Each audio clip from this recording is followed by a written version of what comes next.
Hi, today I am going to show you what could possibly be the fastest way to make a Pareto chart. Before we continue, if you want to learn about Pareto charts, I recommend watching this video. The link is available in the descriptions below. In order to make a Pareto chart, open your browser and type in thinklean.in.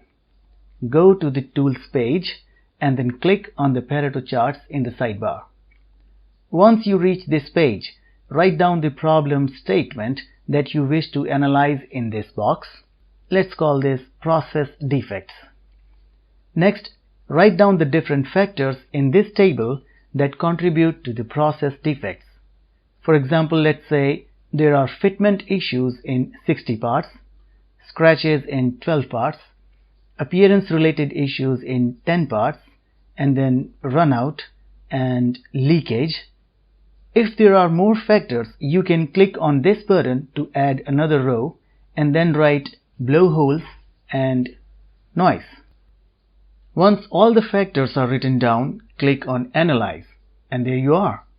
A Pareto analysis report with a graph representing the vital few factors that are responsible for almost 80% of the problem.